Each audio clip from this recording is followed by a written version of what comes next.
दोस्तों आप में से बहुत से लोग नेटफ्लिक्स के फैन होंगे जो कि वहां पर वेब सीरीज मूवी वगैरह देखते रहते होंगे और जो ऐसा करते हैं वो मैं जानता हूँ देर रात तक जगे रहते हैं क्योंकि 8-8 10-10 घंटे की वेब सीरीज होती है और उसमें वो रात को ज़्यादा देखना पसंद करते हैं क्योंकि रात को लोटे लोटे देख लेते हैं 2-3 एपिसोड या 2-3 घंटे का देख लेते हैं। लेकिन कई बार क्या होता है कि हमें देखते देखते ही नींद आ जाती है और उस चक्कर में होता ही है कि आपका मोबाइल नेक्स्ट एपिसोड लगाता चला जाता है और चलता चला जाता है और सुबह उठ के आप देखते हो कि मैं तो वेब सीरीज देखता देखता ही सो गया था और फ़ोन की बैटरी हो गई डेड। तो इस चीज को रोकने के लिए नेटफ्लिक्स अब स्लीप टाइमर का भी फीचर लाने वाला है जहां पर आप एक टाइम सेट कर दो कि भैया 45 मिनट 1 घंटा मैं देखूंगा, तो उस हिसाब से आपका फोन चलाएगा उस वेब सीरीज को और उस हिसाब से अगर आप देखते देखते सो गए तो आपके मोबाइल की बैटरी डेड नहीं होगी बल्कि वो वहीं पर स्टॉप हो जाएगी और वहीं पर आपका मोबाइल स्टैंड बाय पे चला जाएगा। दोस्तों मैट्रिक्स मूवी का एक अलग ही फैन बेस है जो कि 1999 के वक्त में आई थी और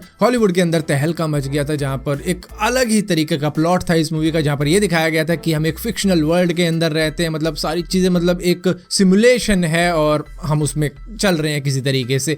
तो यहाँ पर इसके अब तक 3 पार्ट आ चुके हैं, मैट्रिक्स 1, मैट्रिक्स 2 और मैट्रिक्स 3। तो ये 2003 के वक्त में आया था लास्ट पार्ट और अब जाके ऑलमोस्ट 17-18 सालों बाद में इसका मैट्रिक्स 4 पार्ट आने वाला है जिसका नाम कुछ इस तरीके का बताया जा रहा है जो है मैट्रिक्स रेजरेक्शन। हालांकि ये नेम ही रिवील हुआ है, ये नहीं कह सकते कि इस साल आएगी अगले साल आएगी, लेकिन एटलीस्ट नेम तो रिवील हुआ। यहाँ पर दोस्तों नासा अपने SLS रॉकेट का दोबारा से टेस्ट करने वाला है, जो कि आपने देखा होगा कि लास्ट टाइम जो टेस्ट किया था अभी रिसेंटली वो सिर्फ 67 सेकंड तक ही टिका था, लेकिन नासा को चाहिए और भी ज्यादा डेटा जिसकी वजह से वो इसका सेकंड हॉट फायर टेस्ट करेगा आने वाले वक्त में ही, जो कि इनके मून मिशन की तैयारी को और भी ज्यादा आसान कर देगा क्योंकि दे नीड डेटा।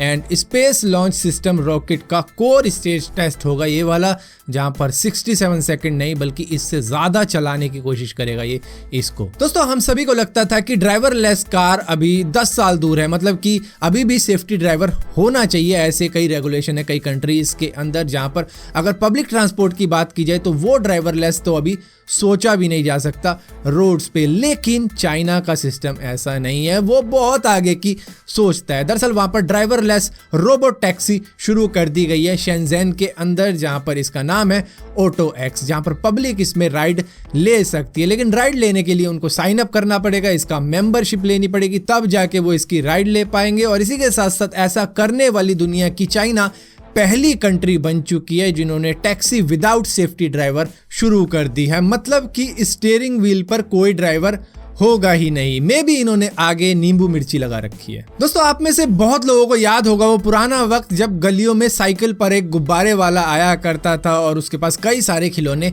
हुआ करते थे। खैर वो जमाना तो बीत गया, लेकिन उससे एक बार रूबिक्स क्यूब लिया था मैंने, लेकिन आज तक वो सॉल्व हुआ नहीं था। हाँ एक बार जरूर किया था, उसका वो कलर ही निकाल दिया था मैंने उससे, उसके बाद में वापस उसको एक कलर के साइड पे चिपका के सही कर दिया था, लेकिन वापस वो वैसा नहीं हो पाया था। जब दोबारा से घुमाया, दोबारा से उतारा, फिर से किया, मतलब ऐसा ही रहता था हमारा रूबिक्स क्यूब का सॉल्व करने का। लेकिन जिनसे आज तक ये सॉल्व नहीं हुआ उन्हीं के लिए आया है रूबिक कनेक्टेड क्यूब, जो कि $60 का है। दरअसल ये ब्लूटूथ के सहारे सॉल्व किया जा सकता है। यहाँ पर आपकी ये पूरी मूवमेंट को रिकॉर्ड करेगा कंपेनियन ऐप के थ्रू, जहाँ पर देख सकते हो आप कि आपने कौन सी जगह पर कितना ट्विस्ट मारा है, जिसके बाद में आपको ये सॉल्व करने का भी बताएगा कि किसको कैसे घुमाना है, तब जाके आप दोबारा से उसी कलर पर पहुंच सकते हो। मतलब कई लोग ऐसे होते हैं जो कि 1-2 मिनट में भी सॉल्व कर देते हैं और कई ऐसे होते हैं कि 10 साल में भी सॉल्व नहीं कर पाते। दोस्तों अमेज़न के फॉर्मर CEO जेफ विल्का ने अब रिटायरमेंट ले ली है। दरअसल उन्होंने अमेज़न के साथ में 22 सालों तक काम किया है, जहां पर अब तक इनके स्टॉक्स हैं अमेज़न के अंदर 48,000 जिनकी वर्थ है $158 मिलियन और इन सभी को लेके इन्होंने फाइनली रिटायरमेंट अनाउंस कर दिया है कि अब मेरा टाटा बाय बाय है अमेज़न से, लेकिन मेरे शेयर वहीं पर रहेंगे। और यहाँ पर दोस्तों दुनिया का सबसे बड़ा ड्रोन जिसका नाम है रेवन एक्स, जो कि सैटेलाइट तक को लॉन्च कर सकता है स्पेस में, कर दिए उसने। दरअसल यहाँ पर इसका एक टेस्ट किया गया था जहाँ पर इसने एक सैटेलाइट लॉन्च करके दिखाई है अर्थ के लोअर ऑर्बिट में, जिसमें काफ़ी ज़्यादा कॉस्ट सेविंग हुई है अगर रॉकेट से लॉन्च किया जाता। लेकिन ये एक सर्टेन एल्टीट्यूड पर पहुंचकर अर्थ के लोअर ऑर्बिट पर पहुंचा गया उस सैटेलाइट को, और अब तक इनको $1 बिलियन का लॉन्चिंग कॉन्ट्रैक्ट मिल भी चुका है कि भैया हमारी सैटेलाइट भी भेज देना। वो कहता है हमारी भी भेज देना, तो मतलब लाइन लग रही है। दोस्तों इलेक्ट्रिक फ्लाइंग व्हीकल के ऊपर काम तो कर रही है कई कंट्रीज, लेकिन इसके लिए अभी भी किसी को मतलब ऐसे दिया नहीं जा सकता कि भैया कोई आम आदमी इसको खरीद ले और उड़ाना शुरू कर दे, क्योंकि इसके लिए चाहिए स्पेशल लाइसेंस, स्पेशल एयरपोर्ट चाहिए इनको रखने के लिए। तो मतलब घर में नहीं रख सकता कोई भी कि कभी भी उड़ जाए, क्योंकि इसके लिए एयर कंट्रोलर की ज़रूरत होगी। वो बताएंगे कि भैया कहाँ पे तुम्हें मौका मिलेगा टेक ऑफ करने का, लैंडिंग करने का। तो ये सब पढ़ाई इसके लिए ज़रूरी है। लेकिन फिर भी इंग्लैंड अब दुनिया की पहली कंट्री और उसकी सिटी पहली सिटी बन जाएगी दुनिया की जो कि होस्ट करने वाली एक प्रोजेक्ट जिसका नाम है प्रोजेक्ट ज़ीरो इमिशन इंफ्रास्ट्रक्चर। दरअसल यहाँ पर दुनिया का सबसे पहला इलेक्ट्रिक फ्लाइंग कार एयरपोर्ट तैयार किया जाएगा, जो कि next generation electric autonomous air vehicles के लिए तैयार किया जाएगा, जो कि बना देगा इनको दुनिया की पहली कंट्री जो ऐसा करने जा रही है। दोस्तों स्पेस टूरिज्म हमें अभी तक ऐसा लग रहा था कि इंटरनेशनल स्पेस स्टेशन पे भेज देंगे आम आदमियों को कि भैया तू इतने पैसे दे, तेरे को हम इंटरनेशनल स्पेस स्टेशन पे भेजते हैं, जहां पर एक हॉलीवुड एक्टर टॉम क्रूज। लेकिन हर एक को उस तरीके से भेजा नहीं जा सकता। जैसे कि पहले माउंट एवरेस्ट पे इक्का दुक्का लोग ही जाया करते थे, लेकिन आज देखो कोई भी मुंह उठा के चल देता है, बस उसे पैसे देने होते हैं और शिल्पा उनकी मदद करते हैं उनको वहां तक पहुंचाने में, चाहे वो कैंप 4 तक पहुंच पाए या फिर सीधा समिट पर पहुंच जाए। लेकिन वो किसी तरीके से उन्हें दिखा लाते हैं कि भैया माउंट एवरेस्ट कुछ ऐसा दिखता है, और मतलब 10 से 30 लाख रुपए में आजकल हो जाता है ये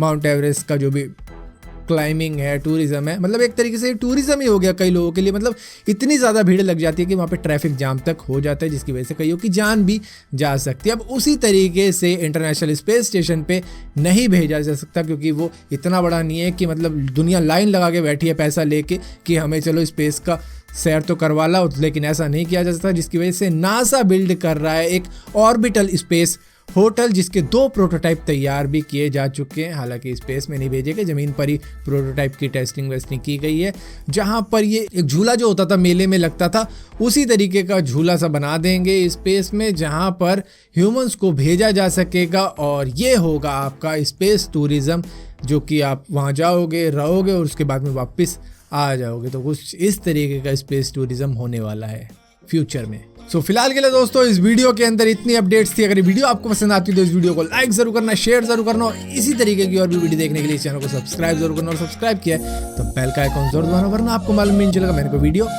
डाली भी है।